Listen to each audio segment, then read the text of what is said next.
Hello. हम constitution of India पढ़ रहे हैं जिसमें हम भाग 4 तक पढ़ लिए हैं। इस वीडियो में हम भाग 5 शुरू करेंगे। भाग 5 अनुच्छेद 52 से शुरू होता है। यह जो है इसके है ना, ये जो है संघ के बारे में बताता है। अब आगे हम शुरू करते हैं। इसमें पहला अनुच्छेद आर्टिकल 52 ये कहता है there shall be a president of India. ये छोटा आर्टिकल है परंतु महत्वपूर्ण आर्टिकल है। ये कहता है कि भारत का एक राष्ट्रपति होगा। अब यहाँ पे देखिए देयर शाल बी का मतलब क्या है। यहाँ पे देयर शाल बी कहने का मतलब है ये पद की निरंतरता को बता रहे हैं, है ना। इसका मतलब ये है कि राष्ट्रपति का पद कभी खाली नहीं होगा और होगा तो जल्दी भर दिया जाएगा, है ना। अब इसका अनिवार्यता है, यह कोई वैकल्पिक पद नहीं है। राज्य शासन को चलाने के लिए राष्ट्रपति की उपस्थिति संवैधानिक रूप से अनिवार्य है ना। ये आर्टिकल 52 बताता है। अब हम कॉन्स्टिट्यूशनल स्टेटस देख लेते हैं प्रेसिडेंट का।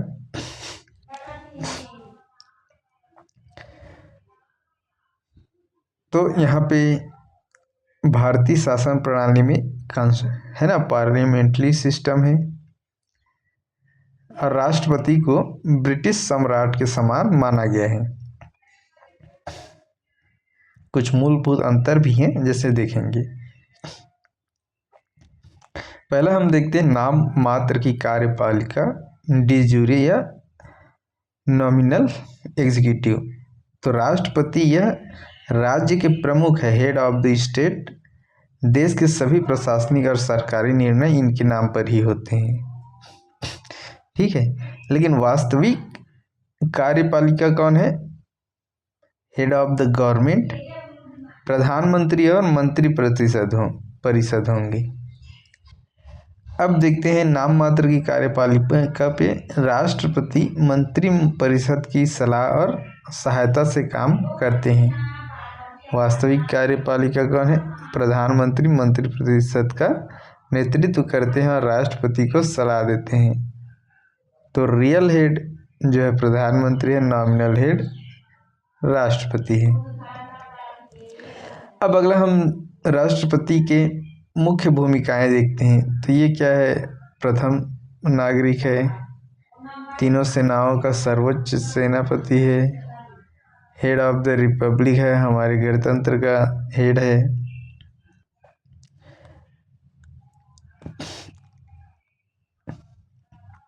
अब यहाँ पे डॉक्टर राजेंद्र प्रसाद बनाम आधुनिक राष्ट्रपति पद के बारे में देख लेते हैं। जब संविधान निर्माण हो रहा था तो राष्ट्रपति के अधिकारों को लेकर के बहस हुई काफ़ी लंबी। तो इसमें भारत के राष्ट्रपति उस समय डॉक्टर राजेंद्र प्रसाद थे। उनका मानना था कि संविधान में राष्ट्रपति को कुछ मामलों में मंत्रिपरिषद की सलाह से स्वतंत्र होकर कार्य करने का अधिकार मिलना चाहिए। लेकिन इसके विरोध में थे जवाहरलाल नेहरू और डॉक्टर BR अम्बेडकर।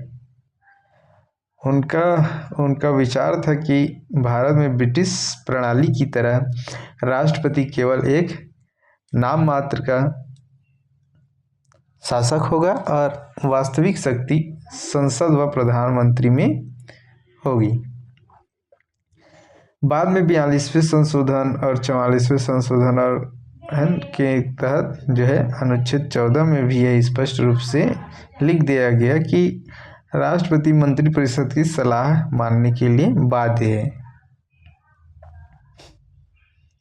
हालांकि वो किसी सलाह को एक बार पुनर्विचार के लिए भेज भी सकते हैं।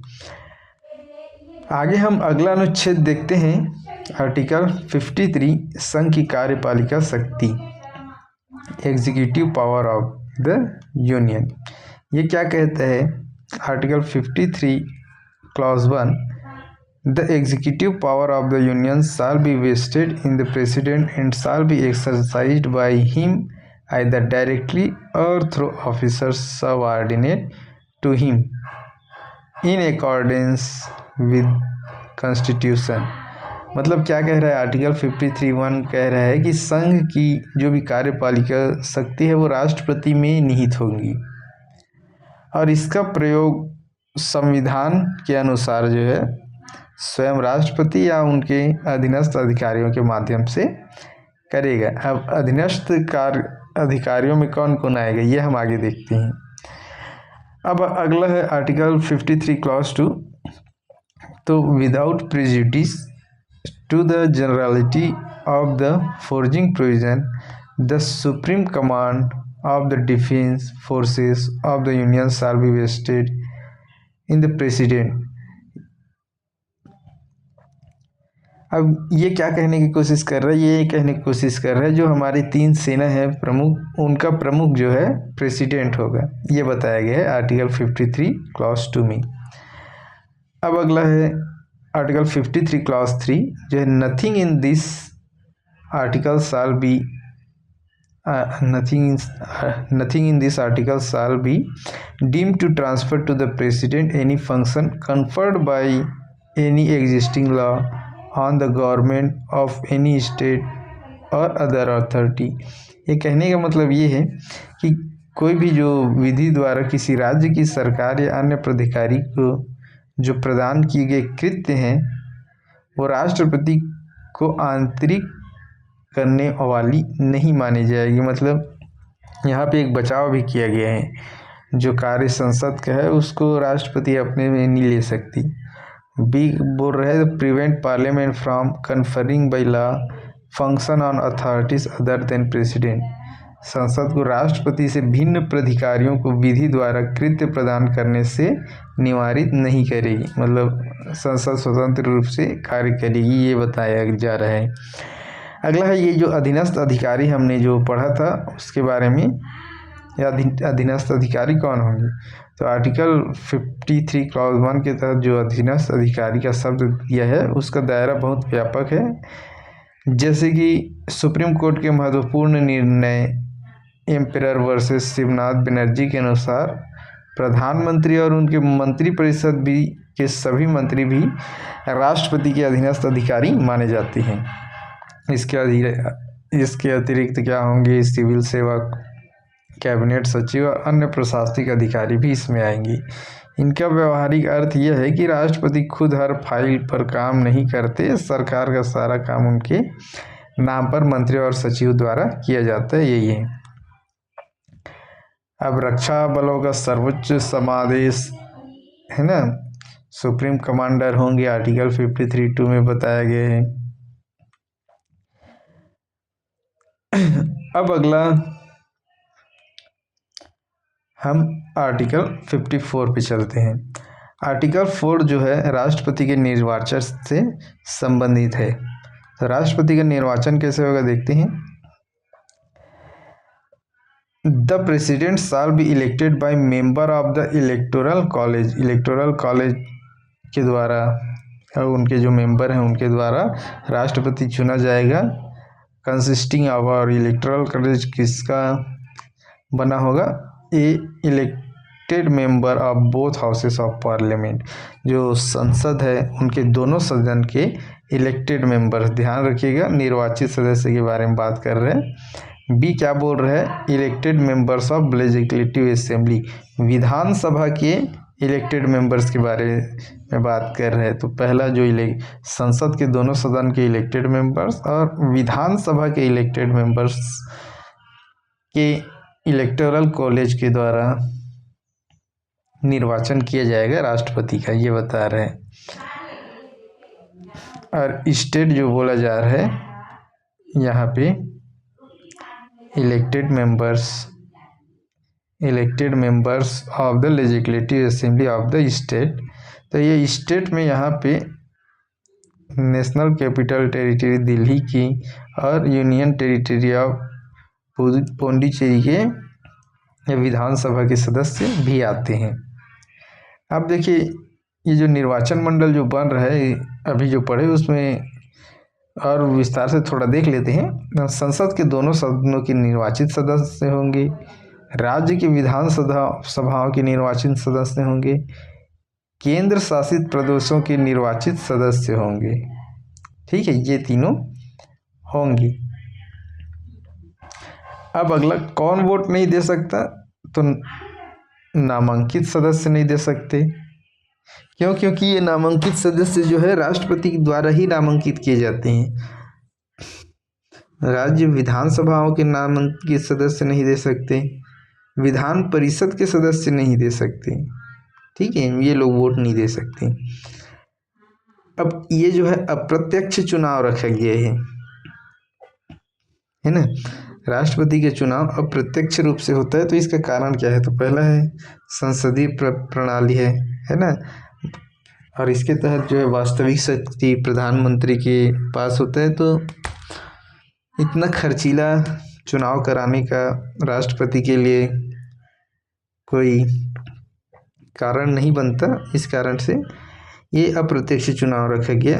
दूसरा जो है संघीय संतुलन है ना, निर्वाचन मंडल में केवल संसद ही नहीं होते बल्कि राज्यों के विधायक भी होते हैं। तो ये संघीय संतुलन को बनाता है और ये सुनिश्चित करता है कि राष्ट्रपति पूरे देश का है, पर पूरे देश का प्रतिनिधित्व करता है, न कि किसी केंद्र के सत्तारूढ़ पार्टी का। ठीक है, अगला हम देखते हैं 70वां संविधान संशोधन। जो मूल रूप से राज्य जो शब्द है उसमें केंद्र शासित प्रदेश शामिल नहीं थे, लेकिन 70वां संविधान संशोधन के तहत जो है अनुच्छेद 54 और 55 के स्पष्टीकरण में बदलाव किया गया, ताकि राष्ट्रीय राजधानी दिल्ली और पुदुचेरी के जो विधानसभाओं के निर्वाचित सदस्यों को भी राष्ट्रपति के निर्वाचन मंडल में शामिल किया जा सके, है ना। ये पुदुचेरी और दिल्ली जो है क्या है, यूनियन टेरिटरी है, और यूनियन टेरिटरी होने के साथ भी इनमें अपना विधानसभा भी है, इसलिए उनके भी निर्वाचित सदस्यों को शामिल करने के लिए ऐसा किया गया।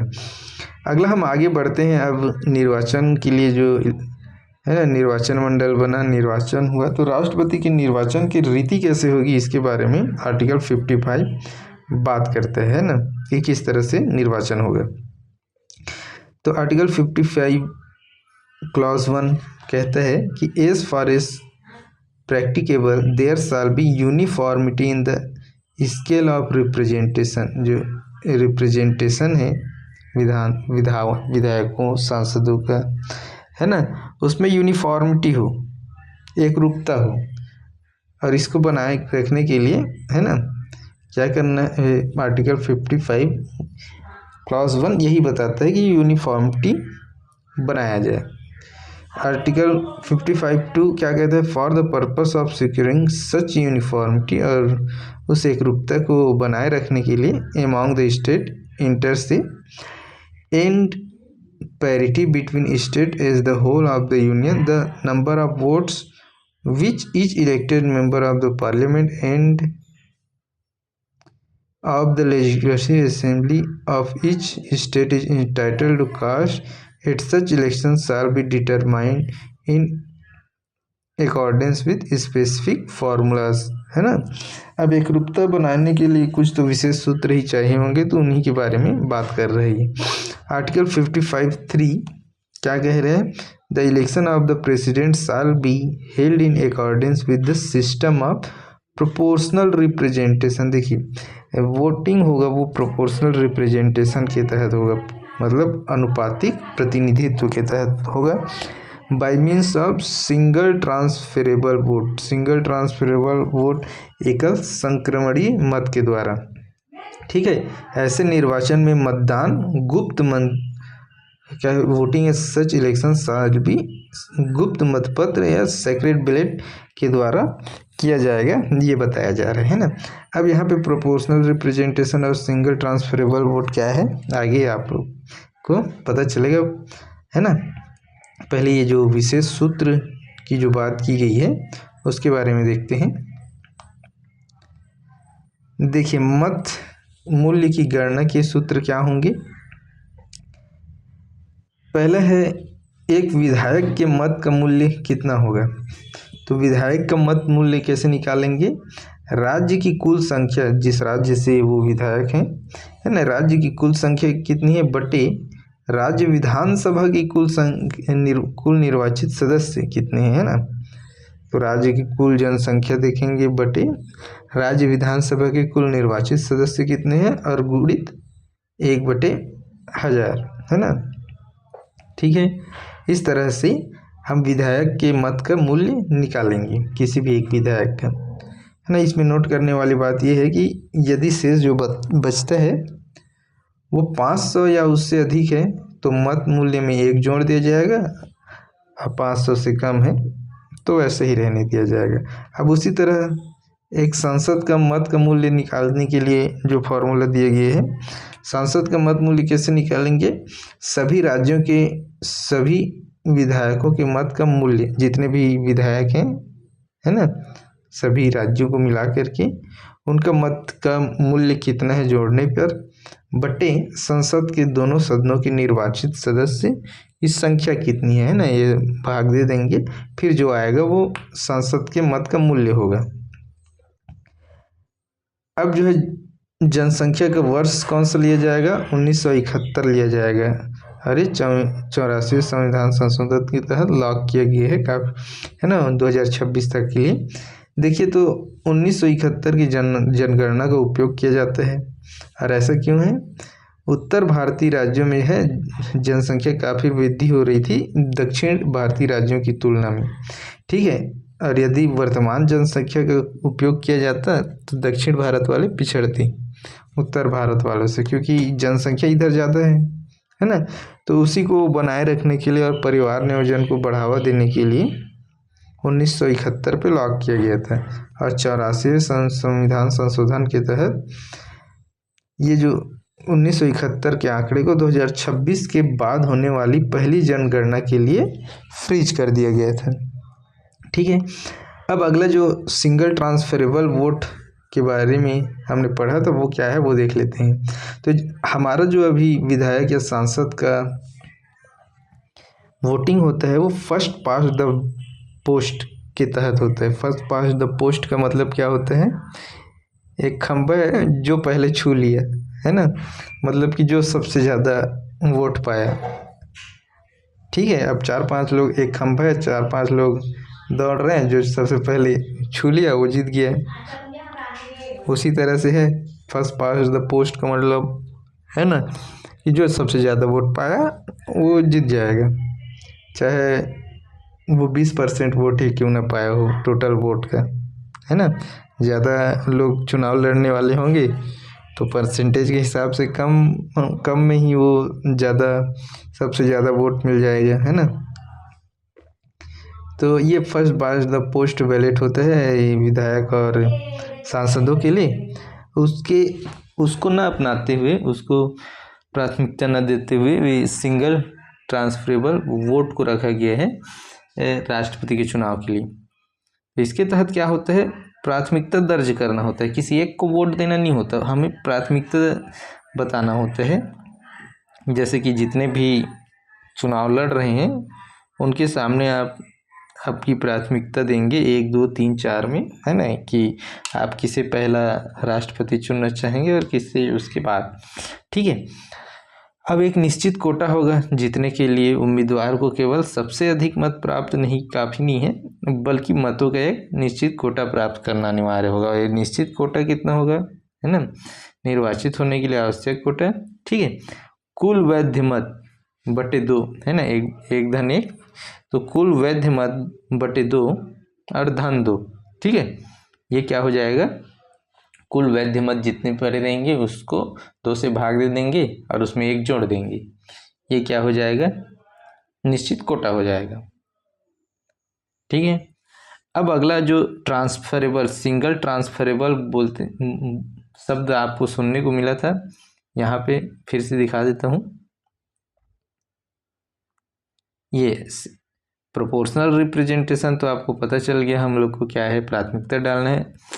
और सिंगल ट्रांसफरेबल वोट क्या होगा अभी देखते हैं। और सीक्रेट बैलेट क्या है, सीक्रेट बैलेट मतलब गुप्त मतदान, ठीक है।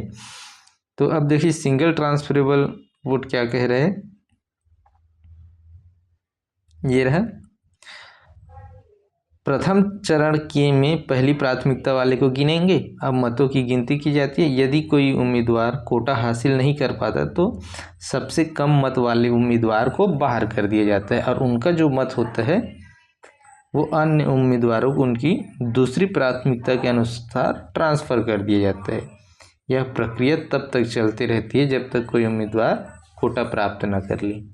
ठीक है ना। मतलब क्या होगा, पहले प्रथम प्राथमिकता वाले को गिना जाएगा, अगर उसमें से किसी ने कोटा प्राप्त कर लिया तो ठीक है वो चुना जाएगा, नहीं हुआ तो सबसे अंतिम सबसे कम वोट जिसको मिला है उसके वोट को जो दूसरे प्राथमिकता जिसमें है ना उन वोटों में उनमें ट्रांसफ़र कर दिया जाएगा उनके वोटों को। ठीक है। उसके बाद जो उम्मीदवार इस तरह से करते करते जो उम्मीदवार जो कोटा को पार कर लेता है, निश्चित कोटा जो हम देख रहे हैं, निश्चित कोटा और कैसे बना है, कुल वैध मत बटे 2 धनिक। ठीक है, तो वो विजेता कहलाएगा। और ये ऐसा एक ही बार हुआ है जब द्वितीय वरीयता की गणना की गई है, वरना प्रथम वरीयता पे ही चुना जाता था। जैसे 1969 के राष्ट्रपति चुनाव में निर्दलीय उम्मीदवार वी गिरी और कांग्रेस के आधिकारिक उम्मीदवार नीलम संजीव रेड्डी के बीच कड़ा मुकाबला था। पहली वरीयता के बाद किसी को कोटा नहीं मिला। अंततः द्वितीय वरीयता के मतों के संक्रमण के बाद वी गिरी भारत के राष्ट्रपति चुने गए थे। ठीक है, अगला हम देखते हैं आर्टिकल 56 राष्ट्रपति की पदावधि, है ना, term of office of president. तो अनुच्छेद 56 भारत के राष्ट्रपति के कार्यकाल यानी पदावधि को परिभाषित करता है। ठीक, ये कैसे हम देखते हैं। आर्टिकल 56 क्लॉज 1 कहते हैं the president shall hold office for a term of 5 year. 5 year 5 साल की पद अवधि होगी। ये बात बता रहे from the date of which he enters upon his office, उस डेट से जब ये अपने ऑफिस में इंटर करेगा। ठीक है, provided that the president may by writing under his hand address to the vice president resign his office. मतलब कि पहला तो ये बताया गया आर्टिकल 56 क्लॉज ए के तहत कि 5 साल की पदावधि होगी, लेकिन प्रेसिडेंट जो है वाइस प्रेसिडेंट को लिखित में अपना रेजिग्नेशन दे करके तक पद जो है त्याग सकते हैं। बी क्या बता रहे हैं, the president may by violation of the constitution be removed from office, है ना, कॉन्स्टिट्यूशन के वायलेशन करने पर उन्हें रिमूव किया जा सकता है इम्पीचमेंट के तहत, है ना। और ये इम्पीचमेंट आर्टिकल 61 में बताया गया है कि किस तरह से इम्पीचमेंट होगा, आगे हम देखेंगे। अब जो है सी क्या बोल रहे हैं, the president shall not with standing the expiration of his term continue to hold office until his successor enter upon his office। ये बोल रहा है कि अगर इनका टर्म ख़त्म भी हो जाता है तब भी ये ऑफिस में बने रहेंगे जब तक कि इनका कोई सक्सेसर ना आ जाए। अब अगला हम देखते हैं आर्टिकल 56(2). तो any resignation address to the vice president under clause A of the provision to clause 1 shall forthwith be communicated by him to the speaker of the people. ये क्या बोला जा रहा है, अगर प्रेसिडेंट का रेजिग्नेशन होता है तो उपराष्ट्रपति उसको लोकसभा के स्पीकर को बताएगी। ठीक है, इस तरह की बातें इसमें कही गई है।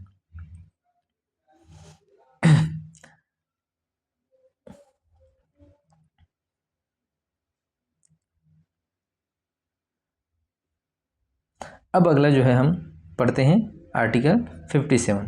आर्टिकल 57 जो है पुनर्निर्वाचन के लिए पात्रता के बारे में बात करती है। ठीक है, तो आर्टिकल 57 कह रही है अ पर्सन हु होल्ड्स और who has held office of president shall subject to other provisions of this constitution be eligible for re election to the office.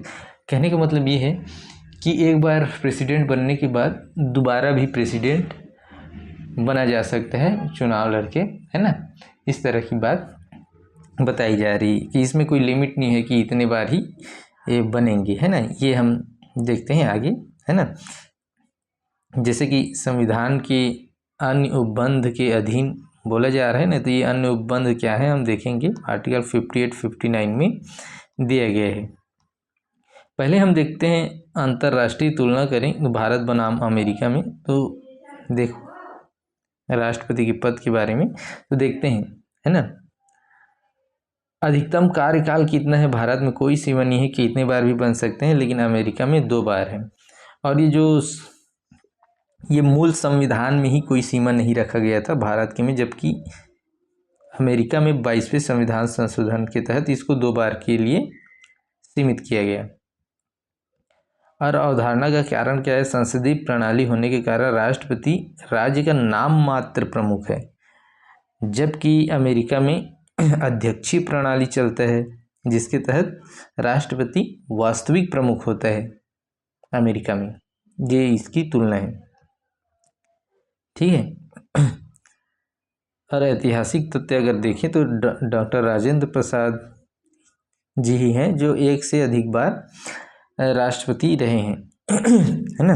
जो 2 बार 1952 से 57 और 1957 से 62 तक राष्ट्रपति चुने गए थे। अगला हम बढ़ते हैं आर्टिकल 58 के तहत। आर्टिकल 58 जो है राष्ट्रपति निर्वाचन होने की अर्हताएं, क्वालिफिकेशंस के बारे में बताता है ना। तो देखते हैं क्वालिफिकेशंस क्या होगा। आर्टिकल 58 क्लॉज 1 कहता है कि no person shall be eligible for election as the president unless, है ना, कोई भी व्यक्ति राष्ट्रपति के निर्वाचन के लिए पात्र नहीं होगा जब तक कि वह a citizen of India, B has completed the age of 35 years, C qualified for election as a member of house of the people. कहने का मतलब ये है कि क्या क्या इसकी अर्हताएँ मांगी गई है। पहला तो वो भारत का नागरिक होना चाहिए, दूसरा 35 साल हो जाना चाहिए, और तीसरा जो है वो लोकसभा के सदस्य बनने के लिए एलिजिबल होना चाहिए, ठीक है। आर्टिकल 58(2) कहता है a person shall not be eligible for election as president if he holds any office of profit. कोई भी लाभ का पद अगर वो धारण कर रहा है भारत सरकार पे या फिर किसी राज्य की सरकार पे, है ना, या फिर किसी लोकल बॉडीज पे राज्य के पद अगर लाभ का पद अगर धारण कर रहा है तो वो व्यक्ति चुनाव लड़ने के लिए पात्र नहीं होगा, ये बता रही हैं, है ना। अब देखिए लाभ का पद क्या होता है। लाभ का पद, है ना, ठीक है, इन्हीं को और व्याख्या किया गया है, जैसे सिटीजन ऑफ इंडिया, न्यूनतम एज, है ना, लोकसभा का सदस्य बनने की, है ना। अब देखिए लाभ का पद और अपवाद इसमें, है ना, इसको देखते हैं। संवैधानिक निष्पक्षता बनाए रखने के लिए सरकारी नियंत्रण वाले पदों पर बैठे लोगों को चुनाव लड़ने से रोका जाता है ना। जो भी लाभ का पद धारण कर रहे हैं उनको रोकना है। तो यदि कोई व्यक्ति केंद्र सरकार, राज्य सरकार या किसी स्थानीय संस्था जैसे नगर पालिका और पंचायत में लाभ का पद धारण कर रहे हैं तो वो योग्य नहीं होगा, ये बोला गया। और संवैधानिक अपवाद ये है कि जैसे वर्तमान संघ का अगर राष्ट्रपति या उपराष्ट्रपति है तो उसको लाभ के पद में नहीं गिना जाएगा। कोई गवर्नर है उसको लाभ के पद में नहीं गिन रहे हैं, है ना। और तीसरा संघ या राज्यों के जो मंत्री हैं उनको भी लाभ के पद में नहीं गिन रहे हैं, वो लोग चुनाव लड़ सकते हैं राष्ट्रपति के लिए, ये बताया गया है ना। अगला जो है राष्ट्रपति चुनाव अधिनियम 1952 के तहत जो महत्वपूर्ण, है ना, अर्हताएँ हैं, महत्वपूर्ण नियम हैं, उसको देख लेते हैं। जैसे कि अगर किसी को चुनाव लड़ना है तो सबसे पहले उसके पास 50 प्रस्तावक और 50 समर्थक होने चाहिए, यानी कि कुल 100 निर्वाचित जनप्रतिनिधियों का सीधा समर्थन होना चाहिए, तभी वो नामांकन पत्र भर पाएगा, ठीक है। और जमानत राशि जमा करना होगा RBI पे 15,000 रुपये की। अगर ये 1/6 है ना, कुल मत का, कुल जो वैध मत है उसका 1/6वां हिस्सा प्राप्त नहीं कर पाता है तो वो जमानत जब्त हो जाएगा। ये सभी के लिए, सभी जितने भी चुनाव होते हैं उसके लिए होता है। ठीक है, ये बताया गया है। अब अगला है आर्टिकल 59। आर्टिकल 59 क्या कह रहा है? राष्ट्रपति के पद के लिए शर्त बताया गया है। तो ये कैसे है देखते हैं। आर्टिकल 59 क्लॉज 1 क्या कहता है? The president shall not be member of either house of parliament or of house of legislature of any state, and if a member of either house of the parliament or house of the legislature of any state be elected president, he shall be deemed to have vacated his seat. ये क्या बताना चाह रहा है? ये बोल रहे हैं कि राष्ट्रपति किसी भी सदन का सदस्य नहीं होना चाहिए। अगर वो है और वो चुनाव लड़ते हैं तो जिस दिन से वो चुनाव लड़ा और जीत गया है ना, तो ये माना जाएगा कि उसने अपने सदन का पद को त्याग दिया है। ठीक है, अगला है article 59 clause 2। The president shall not hold any other office of profit. ये हम देखे हैं। ठीक है, article 59 clause 3। The president shall be entitled without payment of rent, है ना, बिना रेंट पेमेंट की वो जो है रेसिडेंट राष्ट्रपति भवन का उपयोग कर सकते हैं, और साथ ही साथ उसको अलग और जो एम्यूलमेंट्स अलाउंस हैं वो मिलेगा, जो कि पार्लियामेंट के द्वारा निर्धारित किया जाए, ये बताया जा रहा है। आर्टिकल 59 क्लॉज 4 क्या कहते हैं? The emolument and allowance of the president shall not be diminished during his term of office. मतलब कि जब तक कोई राष्ट्रपति है उसके टर्म के समय पे उनके जो वेतन भत्ते है ना, जो भी उनके लाभ हैं उनको कम नहीं किया जा सकता, ये बताया जा रहा है।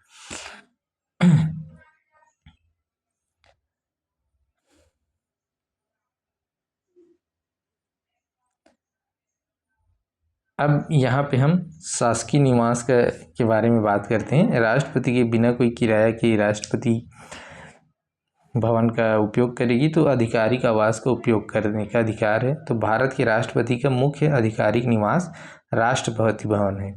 इसके अलावा उनके पास 2 अन्य ग्रीष्मकालीन आधिकारिक आवास हैं, जैसे कि द रिट्रीट, ये छड़ावड़ा शिमला हिमाचल प्रदेश में है, ये भी आधिकारिक आवास है राष्ट्रपति के ग्रीष्मकालीन के लिए। दूसरा है राष्ट्रपति निलयम, है ना, ये सिकंदराबाद तेलंगाना में है, ये भी राष्ट्रपति का आधिकारिक आवास है। ठीक, तो इनमें बिना कोई है ना रेंट पे किए उनका इस्तेमाल करने का अधिकार होगा, ये बताया गया है। ठीक है, और वेतन और भत्ते और उनकी सुरक्षा, है ना, ये जो है दूसरी अनुसूची में दी गई है, वैसे उनको प्रदान किया जाएगा। कटौती पर रोक जो है अनुच्छेद 59(4) के तहत उनकी जब तक कार्यकाल के दौरान उसमें कोई भी कमी नहीं की जाएगी, ये बताया गया है। यहाँ तक कि वित्तीय आपातकाल के दौरान भी राष्ट्रपति के वेतन को कम नहीं किया जा सकता।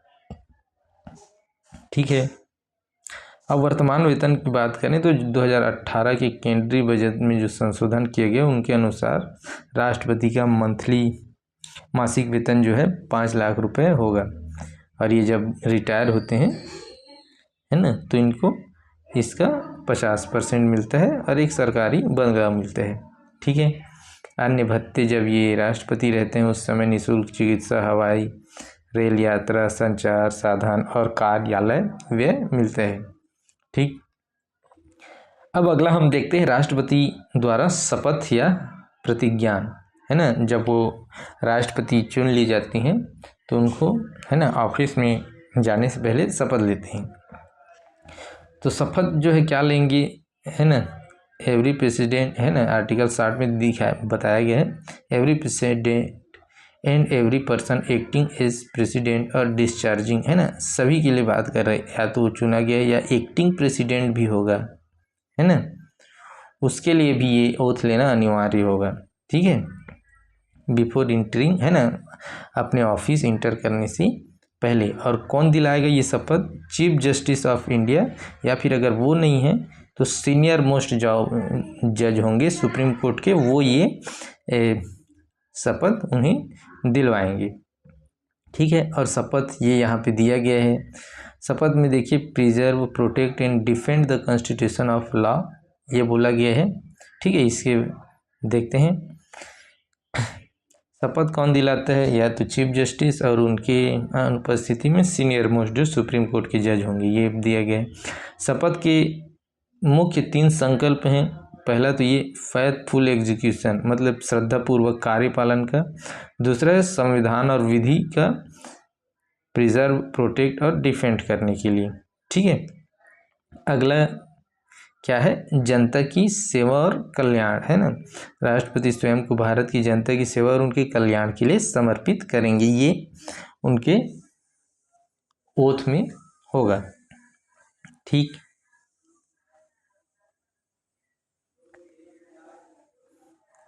अगला हम देखते हैं जैसे कि अन्य संवैधानिक पद के शपथ से हम तुलना करते हैं। ठीक है, तो राष्ट्रपति का जो शपथ है वो अनुच्छेद 60 में दिया गया है। शपथ में ये लोग क्या लेते हैं कि हम preserve, protect and defend the constitution, संविधान के परिरक्षण, संरक्षण और प्रतिरक्षण का वचन लेते हैं। उसी तरह संघ के मंत्री के देख लेते हैं, इनकी जो है तीसरी ओथ जो है, शपथ जो है, तीसरी अनुसूची में दिया गया है। और इसमें ये संविधान के प्रति सच्ची श्रद्धा और निष्ठा तथा गोपनीयता की शपथ लेते हैं। वहीं पे सर्वोच्च न्यायालय के जो न्यायाधीश है, उनकी शपथ जो है वो भी तीसरी अनुसूची में दिया गया है। और इसके तहत ये संविधान और विधियों की मर्यादा बनाए रखने का, है ना, uphold the constitution and the law, उसकी ये लोग शपथ लेते हैं।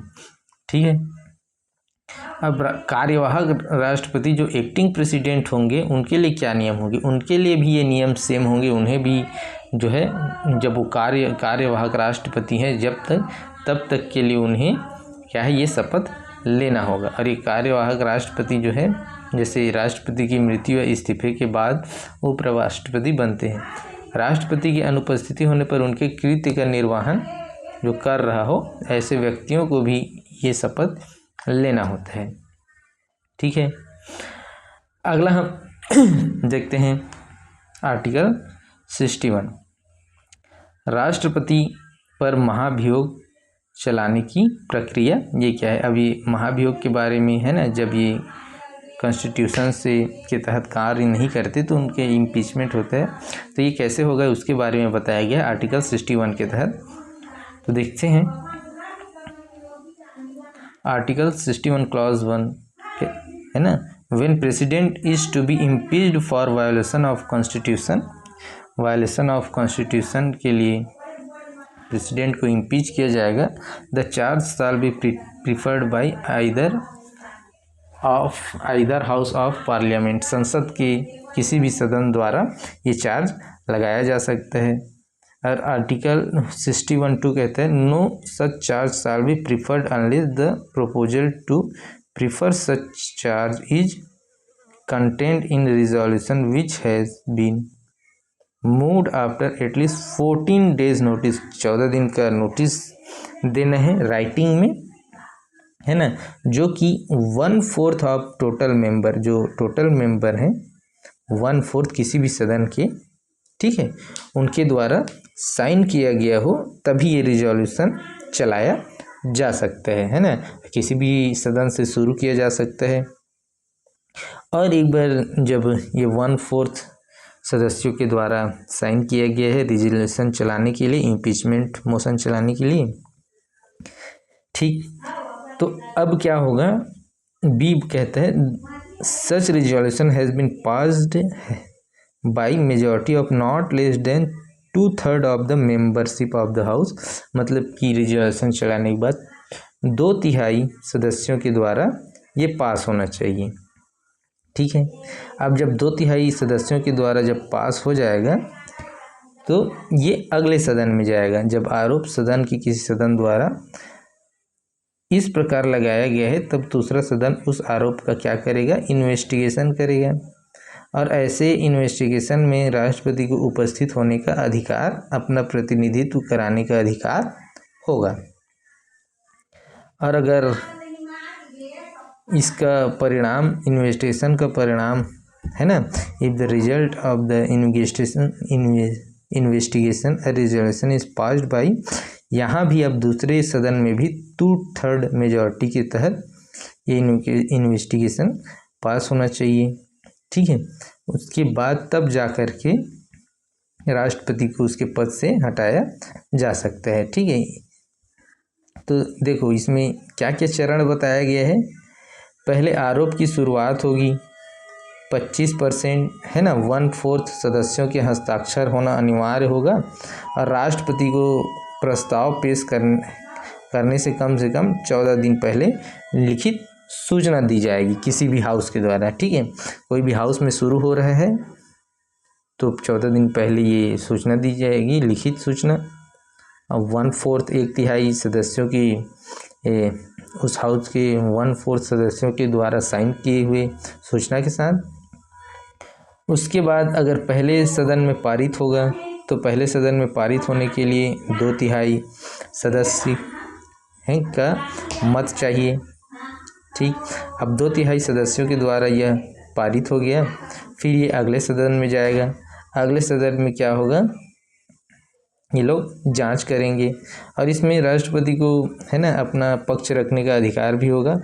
अब दूसरे सदन में ये पारित होगा, ये यहाँ भी ये 2/3 बहुमत से पारित होगा, तब जा कर के राष्ट्रपति को उनके पद से हटाया गया माना जाएगा। ठीक है, अब देखिए चुनाव और इम्पीचमेंट में अंतर क्या है। पहले तो राष्ट्रपति के चुनाव में ये नामित मनोनीत सदस्य हैं वो भाग नहीं लेते, लेकिन महाभियोग में भाग लेते हैं। राज्य के विधायक जो हैं राष्ट्रपति के चुनाव में तो भाग लेते हैं, परंतु उनके महाभियोग जो इम्पीचमेंट है उसमें भाग नहीं लेते। ये मुख्य अंतर है। ठीक है, अब अगला हम आगे बढ़ते हैं। इम्पीचमेंट के बाद आर्टिकल 62, ये जो है राष्ट्रपति पद की रिक्ति को भरने के लिए निर्वाचन का समय और आकस्मिक रिक्ति को भरने वाले व्यक्ति की पदावधि के बारे में बताते हैं। तो देखते हैं आर्टिकल 62 क्लॉज 1 कहते हैं, an election to fill a vacancy caused by the expiration of the term of the president shall be completed before the expiration of the term. मतलब कि किसी राष्ट्रपति के कार्यकाल खत्म होने से पहले ही चुनाव करा लिया जाएगा। ठीक, और पहले हमने देखा कि राष्ट्रपति अपने अगले सक्सेसर के आने तक पद पे बना रहता है। ठीक है, अब article 62 clause 2, in election to fill vacancy in the office of president occurring by reason of death, resignation और रिमूवल और otherwise shall be held as soon as possible, है ना, जितनी जल्दी से जल्दी हो सके। अगर खाली हुआ है किसी भी कारण से, मृत्यु के कारण, रेजिग्नेशन के कारण या फिर इम्पीचमेंट के द्वारा हटाए जाने के कारण, तो जल्दी से जल्दी हो सके चुनाव कराना है ना। और किसी भी केस में ये 6 महीने से ज़्यादा लेट नहीं होना चाहिए, ये बात कह रहे हैं। ठीक है, आर्टिकल 62 क्लॉज 2। ठीक है, the date of occurrence of the office है ना ऑफ द वैकेंसी, जिस दिन से रिक्ति हुई राष्ट्रपति के पद का उस दिन से 6 महीने के भीतर चुनाव हो जाना चाहिए, ये बात कह रहे हैं। And the person elected to fill the vacancy shall subject to the provision of article 56। Article 56 के तहत जो हर्ताएँ वगैरह दी गई हैं उनके तहत ये चुनाव होगा। ठीक है, entitled to hold office for full term of 5 years from the date of which he enters. तो आर्टिकल 56 में जो पद अवधि दी गई है ये 5 साल की, जो नया चुन के आएगा उसकी भी अवधि 5 साल की होगी, ये बताया जा रहा है। ठीक,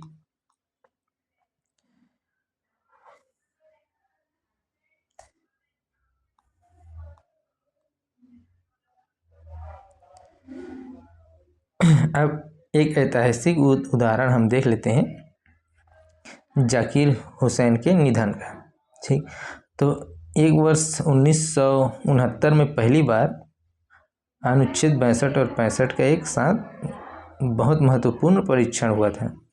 65 जो है उपराष्ट्रपति के लिए। तो भारत के तीसरे राष्ट्रपति डॉक्टर जाकिर हुसैन का उनके कार्यकाल के दौरान 3 मई 1969 को अचानक निधन हो गया। संविधान के अनुसार तत्कालीन उपराष्ट्रपति जो वीवी गिरी ने कार्यवाहक राष्ट्रपति का पद संभाला, और चूंकि 6 महीने में नया राष्ट्रपति का चुनाव होना है 6 महीने के भीतर, तो वीवी गिरी ने खुद राष्ट्रपति पद का चुनाव लड़ने के लिए कार्यवाहक राष्ट्रपति और उपराष्ट्रपति दोनों पद से इस्तीफा दे दिया। तो इसके परिणाम स्वरूप क्या होगा, देश में एक अभूतपूर्व स्थिति पैदा हो गई जहां राष्ट्रपति उपराष्ट्रपति दोनों पद खाली हो गए।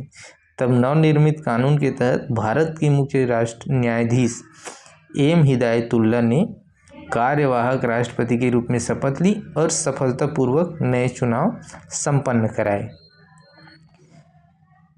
तो इस तरह से हमने आर्टिकल 52 से 62 तक देखा। आगे के वीडियोस में हम इसके आगे पढ़ेंगे। धन्यवाद।